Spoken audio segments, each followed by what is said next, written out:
Imagine stepping into one of the most lavish palaces the world has ever seen. Gilded halls, glittering chandeliers, and enough silk and satin to wrap the globe twice. But take a deeper breath, and you be hit with a stench so foul it could wilt a bouquet of roses at 20 paces. Yes, welcome to the Grand Palace of Versailles in the 17th century, a place where beauty met brutality, elegance danced with filth, and royal women, for all their jewels and titles, endured a hygiene horror show.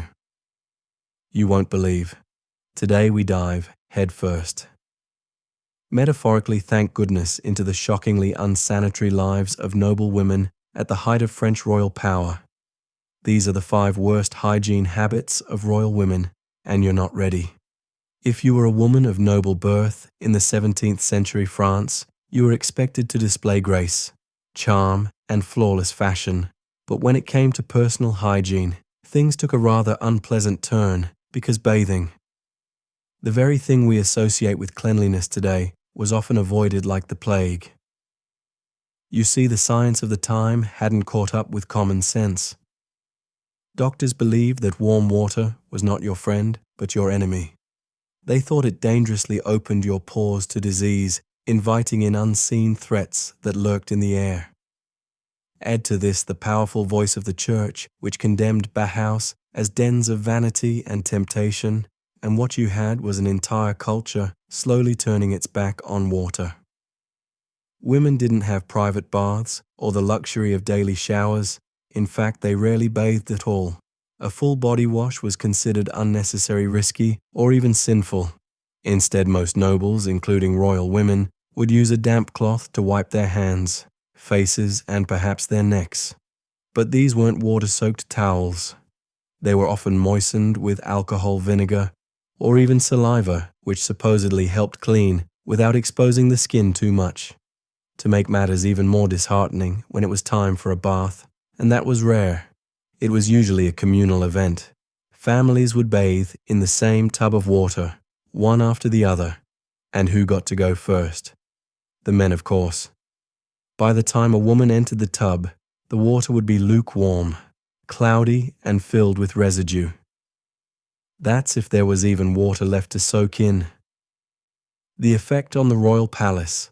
Let's just say that the smell didn't stop at the stables. Visitors often commented on the overpowering scent that drifted through the halls of Versailles, a strange mixture of old perfume body odor, animal fat, and mildew. It wasn't that the royals didn't care about appearances. They just had very different ideas about what was considered clean for women, especially who were expected to be paragons of beauty and sophistication. The contradiction was almost cruel.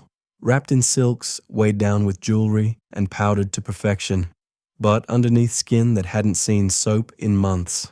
It was the very definition of looking good from afar and far from good up close. Now, if the lack of bathing wasn't enough, the next hygiene habit, or rather the complete lack of one, is something we truly take for granted today. Toilets.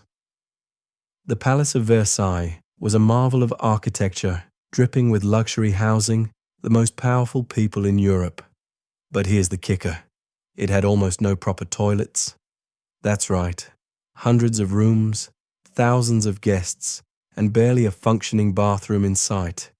Instead, the royal court relied on chamber pots, small portable bowls placed under beds, behind curtains, or in closets.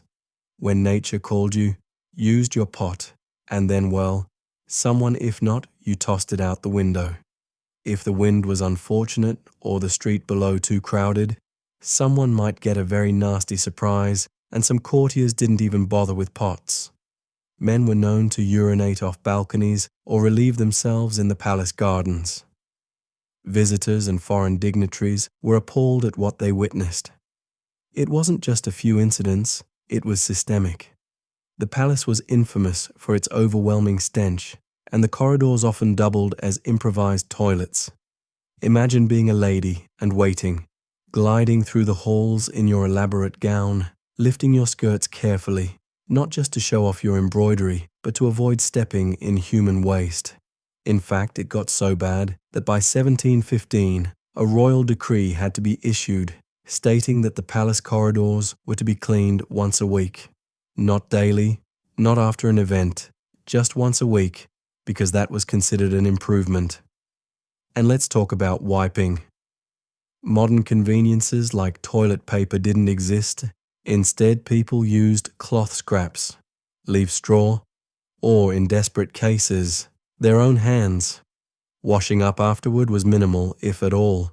And when your waste disposal system was a window, and your cleaning method was questionable at best, well, it's no wonder parasites and disease ran rampant. If Versailles was the heart of Europe's fashion obsession, its pulse beat strongest in the wigs and hairstyles of royal women. These weren't just everyday hairdos. These were architectural achievements. Hairstyles towered feet above the head, adorned with ribbons, pearls, miniature gardens, and even tiny ships. That's right, ships, realistic replicas set atop a woman's head, riding the waves of powdered curls. To achieve such scale, women stuffed their hair with everything from wireframes and horsehair to padding made of wool or cotton. Then once the basic form was achieved, they applied liberal amounts of pomade made from animal fat, particularly beef tallow. This helped mold and hold the style in place. But that grease also made for a warm, sticky, and very attractive home for lice, because women didn't wash their hair often and certainly didn't remove their elaborate wigs for casual cleaning. Lice infestations were not just common, they were expected. Entire colonies of the little critters thrived within those towering styles. Ladies of the court used special tools, long-handled silver lice claws to scratch their itchy scalps without ruining their appearance. These claws were delicately ornate and often brought to dinners or social events where a woman might pause between sips of wine to give her head a discreet scratch. Despite the discomfort, no one dared skip the fashion parade. In the rigid hierarchy of court life, appearance was power, and to appear out of fashion or poorly dressed was to risk losing your status. Even if your scalp was crawling with lice and your hair reeked of old fat, the show had to go on. Wigs weren't just uncomfortable and unsanitary, they were also dangerous. Some were so heavy, they caused chronic neck pain. Others caught fire from nearby candles, but all were the price of maintaining one's position at court. For poor women, there was no such burden. They simply shaved their heads to avoid lice altogether, but for noble women, their hair was their crown, even if it was hiding a whole ecosystem underneath. Let's now turn our attention to something that should have brought joy. Food, after all. Royal banquets were legendary, tables groaning with meat pies, pastries roasted, feasants, and sugared fruits. But lurking behind the luxury was a dark stomach-churning reality. The royal kitchens weren't immune to the palace's sanitation issues. In fact, they were often the victims of them. The plumbing system at Versailles was so poor that raw sewage would sometimes back up into the cooking areas.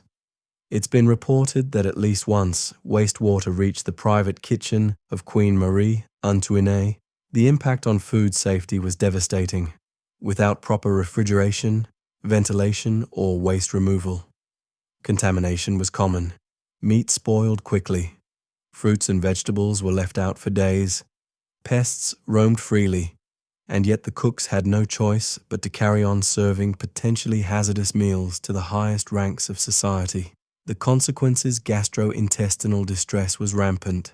Diarrhea, vomiting, and infections were common, but the most horrifying were the parasites. Royal courtiers were frequently infected with intestinal worms, especially tapeworms thanks to undercooked meats and filthy kitchen conditions. Even the mighty Louis XIV wasn't spared. He is said to have passed a 6-inch long tapeworm, a grim reminder that even the most powerful man in France was not above the consequences of poor hygiene. For the women of the court, dining was a delicate performance. They were expected to eat gracefully, to chat and flirt, to toast and entertain. But behind the elegant facade, many battled nausea, cramps, and more serious illnesses, all silently to maintain appearances. Finally, we arrive at what may be the most intimate and painful part of a woman's life, childbirth. And for royal women, it wasn't just painful, it was public. In 17th century France, when a queen or high-ranking noble woman went into labor, it was considered a national event. Literally, the delivery room would be filled with courtiers, doctors, priests, and noble observers, all there to watch, not assist, not support, watch.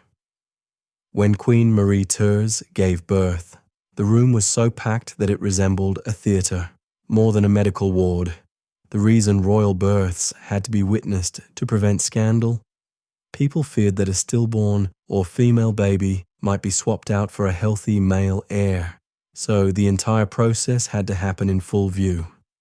This meant that the mother, likely in excruciating pain and emotional distress, was surrounded by an audience during one of the most vulnerable moments of her life. There was no privacy, no dignity, just expectation. Marie Antoinette famously passed out after giving birth due to the oppressive heat and overwhelming crowd in her chamber. She wasn't the only one. Many women fainted, cried, or suffered complications, all while being watched like a performance on stage. And childbirth was far from safe, with limited medical knowledge and surmise.